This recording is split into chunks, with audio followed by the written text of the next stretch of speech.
I've had my fun. Now I'm ready to be your husband again."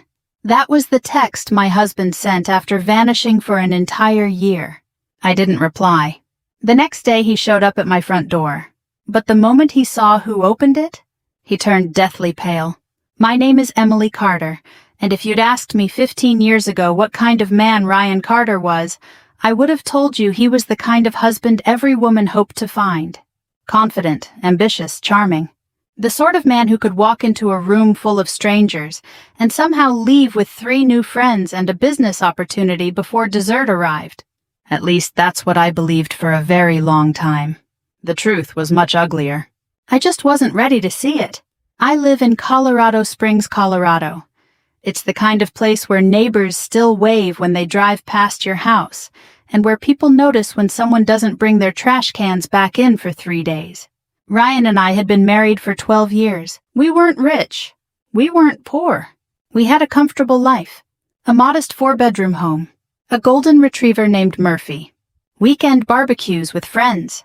The occasional vacation when money allowed. From the outside, we looked like a solid American family. Inside, the marriage cracks had already begun spreading years before I noticed them. Ryan always needed attention. He needed admiration. He needed to feel important. At first it seemed harmless. Then it became exhausting. Every conversation somehow circled back to him. Every disagreement became my fault. Every sacrifice I made was treated as something he deserved rather than appreciated. Still, I stayed. A lot of women from my generation understand exactly what I'm talking about.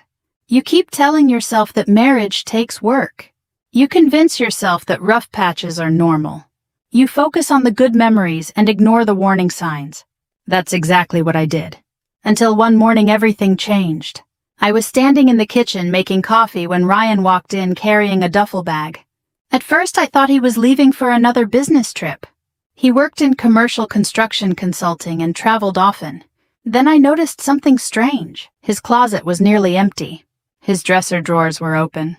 Half his clothes were gone. I stared at him. "What are you doing?" Ryan didn't look guilty. He didn't even look nervous.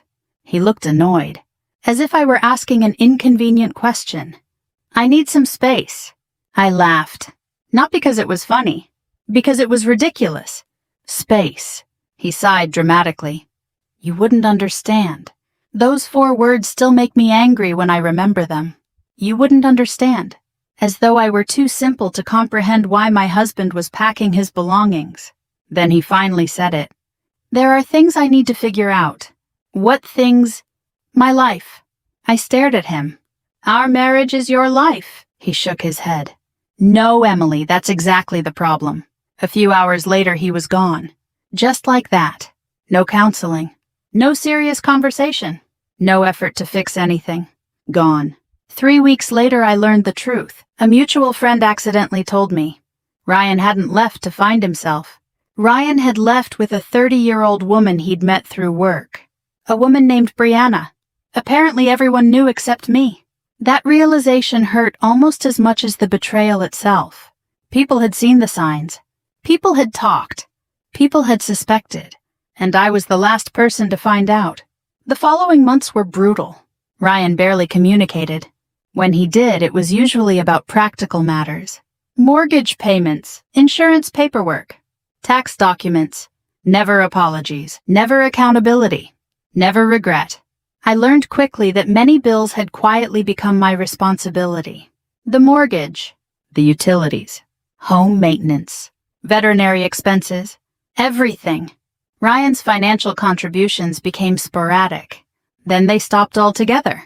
I picked up extra shifts at the medical billing office where I'd worked for years. I cut unnecessary expenses, canceled subscriptions, sold jewelry, postponed repairs. I survived. Somehow, the hardest part wasn't the money.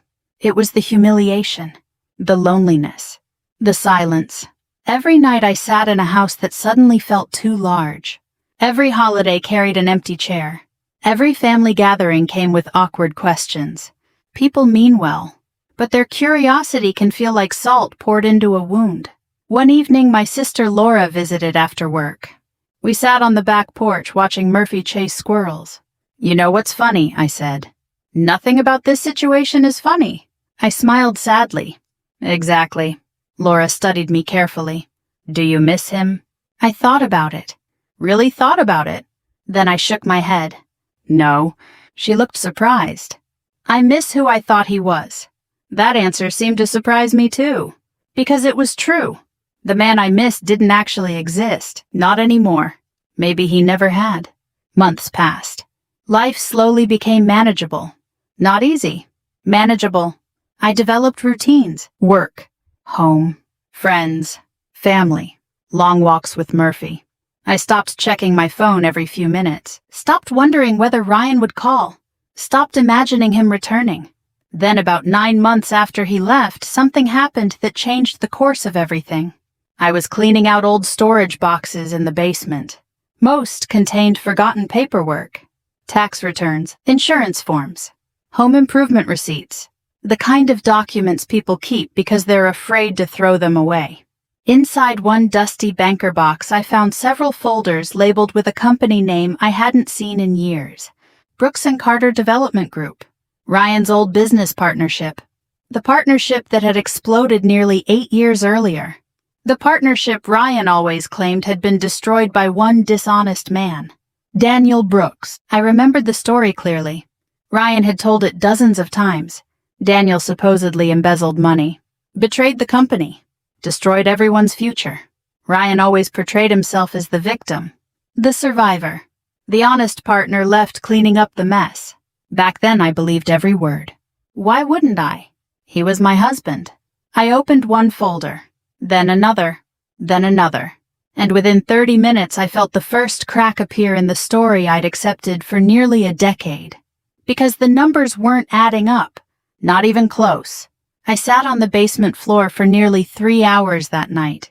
The coffee I'd brought downstairs had gone cold beside me, and Murphy had eventually wandered off after deciding I wasn't moving anytime soon. The deeper I dug into those old files, the more uncomfortable I became. At first I assumed I was missing something. Ryan had always handled finances, not just in our marriage, but in his business ventures as well. He spoke the language of contracts, invoices, and cash flow projections far more fluently than I ever could. But numbers have a funny way of telling the truth when people don't. And these numbers weren't telling the story Ryan had spent years repeating. They were telling a completely different one. I found transaction records, vendor agreements, bank statements, internal emails. Most of it meant very little on its own. Together, however, the pieces formed a picture. A troubling picture. One email caught my attention immediately. It had been sent by Daniel Brooks. The subject line read, "Ryan, we need to discuss these transfers." I opened the attached printout. Daniel's tone was professional, concerned, careful. He wasn't accusing anyone. He was asking questions. Questions about money being moved between accounts without board approval. Questions about subcontractor payments. Questions about missing documentation. Questions Ryan had apparently never answered. I read the email twice, then 3 times. My stomach tightened. This wasn't the email of a guilty man trying to cover his tracks. It sounded like someone trying to understand why company funds were disappearing. I kept reading. The further I went, the worse it became. By midnight, I wasn't wondering whether Ryan had lied. I was wondering how much he'd lied. The next morning, I called in sick to work. I spent the day reviewing everything again, this time with a notebook. Dates, amounts, names, patterns. The evidence wasn't complete, but it was enough to shake me. By evening, I finally did something I'd been resisting all day. I searched for Daniel Brooks online. His name appeared immediately. Apparently, he still lived in Colorado. Apparently, he was still working in construction management. Apparently, he'd rebuilt his life. I stared at his professional profile for several minutes. Then I closed my laptop. Number. I wasn't doing this. What was I supposed to say? Hello, remember me? I'm the woman who believed every lie my husband told about you for 8 years. Would you like to have coffee? The entire idea felt ridiculous, so I ignored it. For nearly 2 weeks. Then curiosity turned into guilt, and guilt turned into something stronger. Responsibility. Because if Ryan had lied about Daniel, then I'd unknowingly helped spread those lies. I'd defended Ryan countless times.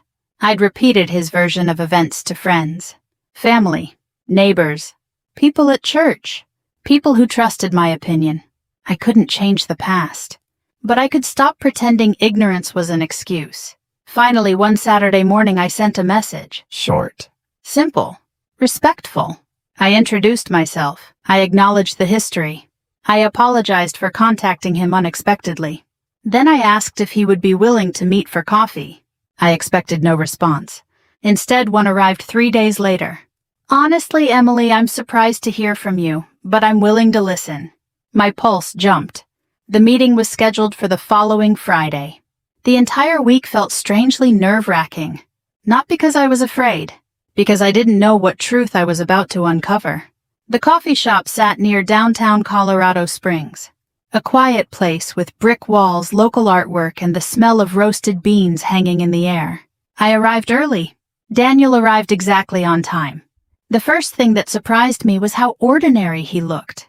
Not intimidating, not bitter, not angry, just normal. Ryan had spent years describing him as manipulative and ruthless. The man walking toward my table looked more like a high school science teacher than a criminal mastermind. He smiled politely. Emily. Daniel. We shook hands, then sat. For several seconds, neither of us spoke. Finally, Daniel broke the silence. I'll be honest, when I saw your message, I almost deleted it. I wouldn't have blamed you. He nodded. Then why did you reach out? I took a breath. Because there was no point pretending. I think Ryan lied. Daniel studied me quietly. Not shocked. Not triumphant. Just tired. As though he'd been carrying that sentence for years. I see. I found documents. His expression didn't change. What kind of documents? I explained everything. The files. The emails. The financial records. The inconsistencies. Daniel listened without interrupting.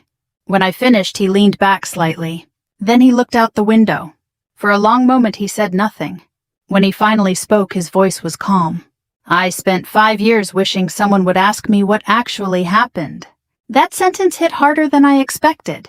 5 years. 5 years of being labeled the villain. 5 years of people believing Ryan's version. 5 years of carrying a reputation he hadn't earned. Daniel eventually shared his side of the story. And the more he talked, the more pieces fell into place. Ryan had indeed moved money. Ryan had indeed concealed transactions. Ryan had indeed manipulated records. When Daniel raised concerns, Ryan turned the situation against him. By the time Daniel realized what was happening, the damage was already done. Legal battles followed. Settlements. Financial losses. Professional humiliation. Daniel never went to jail, but his career suffered tremendously. What stopped you from fighting harder? I asked. He gave a small laugh. Money. I nodded. That answer made perfect sense. Most people imagine justice as a matter of truth. In reality, justice often costs money. A lot of money. And Daniel had run out. We talked for almost 3 hours. Not once did he insult Ryan. Not once did he seek sympathy. Not once did he ask me to choose sides. When we finally stood to leave, I felt something unexpected. Shame. Because I'd spent years believing the wrong person. Outside the coffee shop, I stopped him. Daniel? He turned. I'm sorry. The words sounded inadequate. Pathetically inadequate. But they were all I had. To my surprise, he smiled gently. You weren't the one who did it, Emily. No, but I helped believe it. Daniel considered that. Then he said something I'd remember for years. Sometimes trust isn't a character flaw. Sometimes it's simply misplaced. I watched him walk away, and for the first time in over a year, I felt something besides anger. Perspective. Over the following months, Daniel and I occasionally stayed in touch. Nothing dramatic. Nothing romantic. At least not initially. Mostly conversations. Coffee. Phone calls. Updates.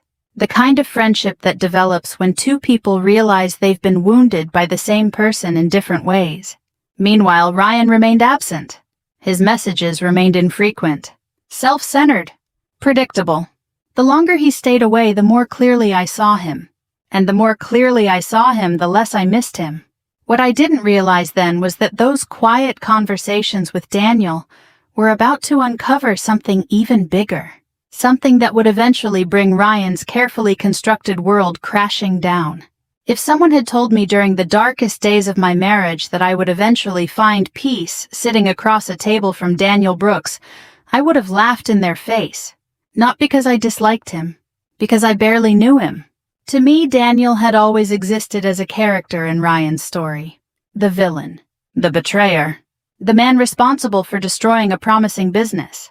That version of Daniel had lived in my head for nearly a decade. The real Daniel turned out to be someone entirely different. Over the next several months, our friendship grew naturally. There were no dramatic declarations, no awkward flirtation, no movie-style moments. Just two adults trying to rebuild parts of their lives that someone else had broken. Most of our conversations had nothing to do with Ryan. We talked about work, family, books, politics, the strange realities of getting older, the aches that appeared out of nowhere after 40, the frustration of forgetting why you'd walked into a room, the simple pleasures that become more meaningful with age. One evening we met for dinner at a small Italian restaurant downtown. Nothing fancy. The kind of place where regular customers knew the staff by name. Halfway through the meal, Daniel glanced toward a family seated nearby. Grandparents, parents, children. 3 generations sharing pizza and laughing together. A thoughtful expression crossed his face. You ever think about how different life turns out from what you planned? I smiled. Every day. He laughed softly. When I was 30, I thought I'd have a wife, kids, a successful company, and probably a boat I couldn't afford. What happened to the boat? Thankfully, I became smarter. I laughed. Then his expression softened. But honestly, I thought I'd have a family by now. Something about his voice stayed with me long after dinner ended. Not sadness, not bitterness, just honesty. The kind of honesty that doesn't seek sympathy, only understanding. By then, I had already begun noticing things about Daniel that Ryan never possessed. Consistency, integrity, patience. If Daniel said he'd call, he called. If he promised something, he followed through. If he made a mistake, he admitted it. Simple qualities, yet somehow rare, especially after spending years married to Ryan. Meanwhile, the truth about Ryan continued emerging piece by piece. The more documents I reviewed, the clearer the picture became. What had initially looked like isolated financial irregularities now appeared to be part of a much larger pattern. Ryan hadn't simply betrayed a business partner. He had built an entire life on manipulation. There were hidden accounts, undisclosed income, questionable transfers, assets he had concealed during various legal filings. Some discoveries shocked even Daniel. One afternoon he sat at my dining room table reviewing records I'd recently uncovered. Murphy slept nearby, occasionally lifting his head whenever someone opened a snack bag. Daniel rubbed his forehead. This is worse than I thought. How much worse? He looked at me carefully. A lot. That answer made my stomach sink. Could he still be liable? Daniel nodded slowly. Potentially. The room fell quiet.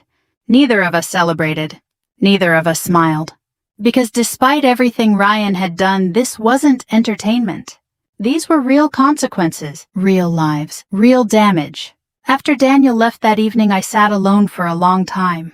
The sun was setting beyond the backyard fence. The sky glowed orange and purple. Murphy rested his head on my knee, and I found myself thinking about accountability. For years I'd wanted Ryan to suffer. Not physically, not violently. I simply wanted him to understand, to experience even a fraction of the pain he'd caused. But now that possibility seemed increasingly real, and the feeling wasn't what I expected. It wasn't joy. It was clarity. There is a difference. Revenge fueled by rage eventually burns itself out. Accountability endures. A few weeks later, Daniel invited me to a charity fundraiser benefiting veterans transitioning into civilian careers. He served on the board of a local nonprofit organization. I almost declined. Large social events weren't really my thing anymore, especially after everything I'd been through. But Daniel persisted. You've spent a year surviving Emily, so maybe it's time you start living again. That sentence followed me around for days. Eventually, I agreed. The fundraiser took place in a renovated warehouse downtown.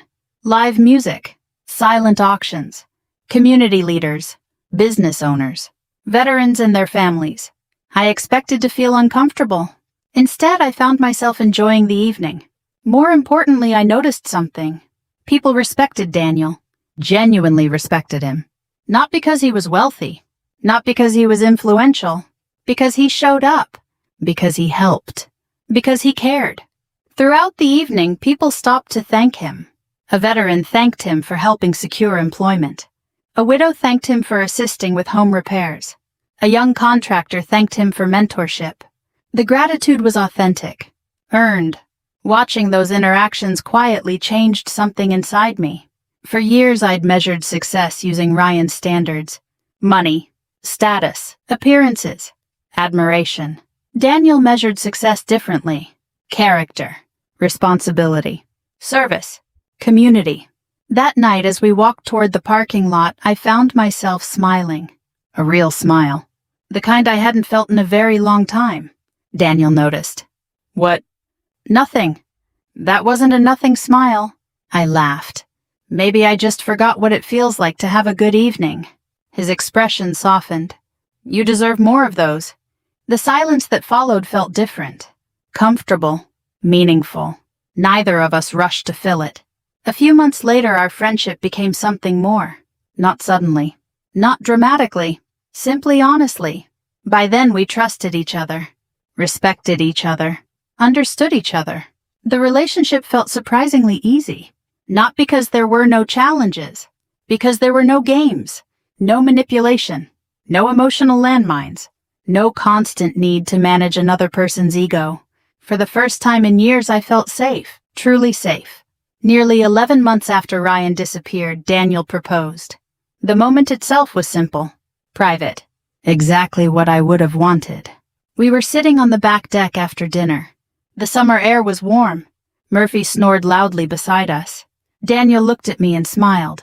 You know Murphy's probably going to demand a role in the wedding. I laughed. He already runs the house. Fair point. Then his expression became serious, not nervous. Just sincere. Emily. The way he said my name made my heart immediately speed up. I spent a long time believing some things were permanently broken. I stayed silent, listening. Then you walked back into my life. His eyes never left mine. And I don't want to spend another day pretending I don't know exactly how lucky that makes me. When he opened the ring box, tears filled my eyes before I could stop them. Not because of the ring, because of everything it represented. Trust, healing, second chances, a future I never thought I'd have. I said yes, without hesitation, without fear, without looking back. Neither of us knew it then, but only a few weeks later Ryan Carter would finally come home. And everything he believed still belonged to him would disappear forever. The text arrived on a Tuesday morning. I was standing in my kitchen pouring coffee into a travel mug before work when my phone buzzed on the counter. At first I barely glanced at it. Over the previous year, Ryan had sent enough random messages that I'd stopped expecting anything meaningful. Most of them were self-serving, short, detached, occasionally arrogant. I assumed this would be no different. Then I read it. I've had my fun. Now I'm ready to be your husband again. For a moment I simply stared at the screen. Not because I was hurt. Not because I was tempted. Because I genuinely couldn't believe someone could possess that level of entitlement. No apology. No accountability. No acknowledgement of the wreckage he'd left behind. Just an announcement. As if he'd stepped out for groceries instead of abandoning a 12-year marriage. I actually laughed. A real laugh. The kind that escapes before you can stop it. Daniel looked up from the dining table where he was reviewing project plans. What happened? I handed him my phone. He read the message, raised an eyebrow, then handed the phone back. That's impressive. Impressive. I didn't know arrogance could fit into a single sentence. That made me laugh even harder. For a few seconds neither of us spoke. Then Daniel shrugged. What are you going to do? I slipped the phone into my pocket. Nothing. And I meant it. Ryan no longer deserved my emotional energy. I wasn't angry anymore. I wasn't heartbroken. I wasn't waiting for closure. The opposite of love isn't hate. It's indifference. And for the first time, that's exactly what I felt. The next morning was quiet. Normal. Daniel left early for a meeting. I spent the morning working remotely. Murphy slept near my desk. Nothing suggested the day was about to become memorable. Then, around 11 o'clock, the doorbell rang. Murphy immediately exploded into barking. I glanced through the front window, and there he was, Ryan, standing on my porch, wearing sunglasses, looking annoyingly confident. My stomach tightened, not from fear, from disbelief. He had actually come, without warning, without invitation, without even receiving a response to his message. The audacity was almost impressive. Almost. I considered ignoring him. Instead, I called Daniel. He answered on the second ring. "Everything okay? Ryan's here." A brief pause. Then, "Already." "Apparently." Another pause. Then Daniel calmly said something that surprised me. "Let me answer the door." I blinked. "What?" "I'm 10 minutes away. Keep the door closed." "Daniel." "Trust me." His voice remained steady. "Certain." I looked through the window again. Ryan was checking his reflection in the glass beside the door, apparently preparing for his grand reunion. The sight nearly made me laugh. "Fine," I said. 10 minutes. 10 minutes later, Daniel pulled into the driveway. Ryan noticed immediately. Confusion flashed across his face, then irritation, then curiosity. Daniel walked toward the house with complete calm. No anger, no aggression. No performance, just quiet confidence. I watched from inside. Ryan stepped forward. "What the hell is this?" Daniel didn't answer. He simply unlocked the front door and opened it. Then he stepped into the doorway. For one brief second, Ryan's expression remained smug. Then recognition hit him. The change was instant. The color drained from his face so quickly it was almost startling. His jaw tightened. His eyes widened. And for the first time since I'd known him, Ryan looked genuinely afraid. Not uncomfortable. Not surprised. Afraid. Daniel. The name barely escaped his mouth. Daniel stood there calmly. "Hello, Ryan." I moved into view behind him. Ryan looked from Daniel to me, then back to Daniel, then past him into the house. His eyes landed on the framed wedding photograph hanging in the hallway, the one we'd put up 2 weeks earlier. I watched the realization hit him. The photo.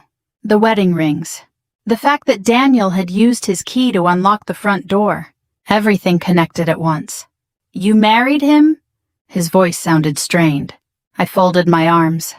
"Yes." Ryan stared, as if the answer itself were impossible. Then his attention returned to Daniel. And something else changed. Something darker. Because now he wasn't just seeing my new husband. He was seeing the man he'd spent years trying to destroy. The man who knew the truth. The man who had every reason to hate him. The man standing inside the life Ryan assumed he could reclaim. Ryan swallowed hard. "What are you doing here?" Daniel's answer was simple. "I live here." The silence that followed felt almost physical. Heavy. Unavoidable. Ryan looked past Daniel again. This time his eyes landed on several banker boxes stacked neatly near the home office. The labels were visible. Financial records. Partnership documents. Archived correspondence. I watched recognition flash across his face.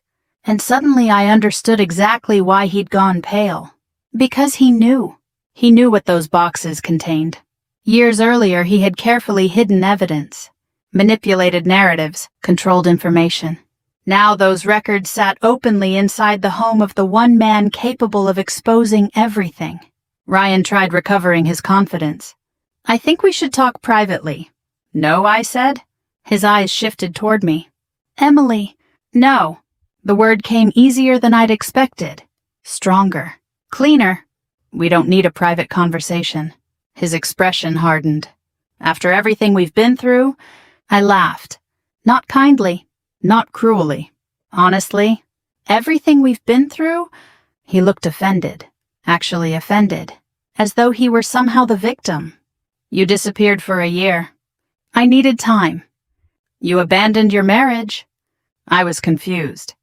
"You stopped helping with bills." "I planned to fix that." "You cheated." Ryan didn't answer. Because there was no answer. The truth stood between us, naked and undeniable. For several seconds, nobody spoke. Then Daniel quietly stepped forward. Not aggressively, simply enough to remind Ryan that he wasn't controlling this conversation anymore. Ryan immediately stiffened. Old instincts, old fears, old memories. The power dynamic had changed, and he knew it. "What do you want?" Ryan finally asked. Daniel looked at him calmly. "The same thing I've always wanted." Ryan frowned. Daniel's voice remained steady.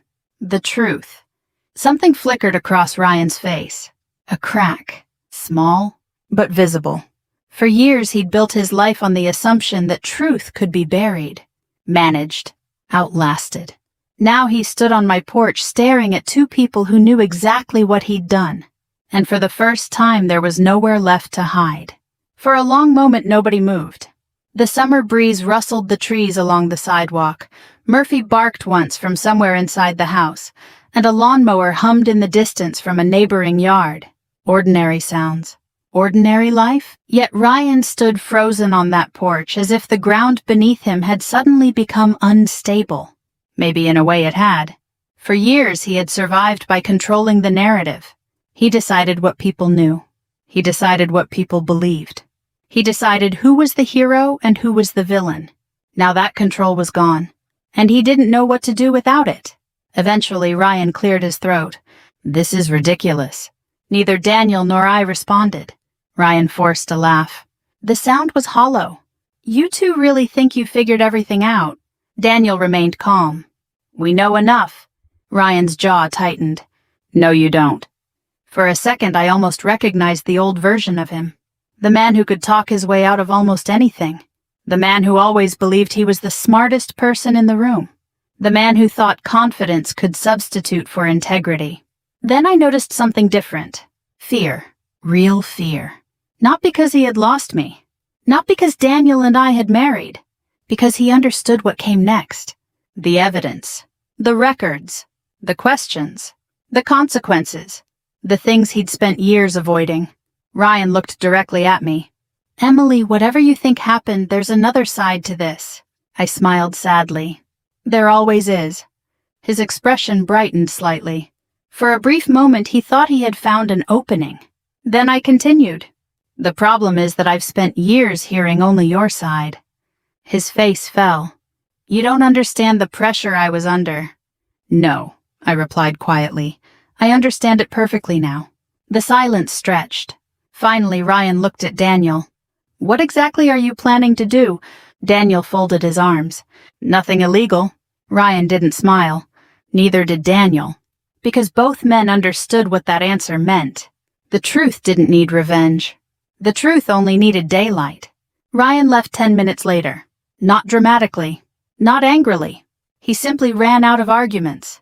For perhaps the first time in his adult life, charm wasn't working. Manipulation wasn't working. Excuses weren't working. As he walked back toward his car, he looked smaller somehow. Not physically. Emotionally. Like someone finally realizing he wasn't as untouchable as he'd imagined. I watched him drive away. Then I closed the front door. And that chapter of my life ended. Or at least the emotional part of it did. The legal part was just beginning. Over the following months, attorneys became involved. Documents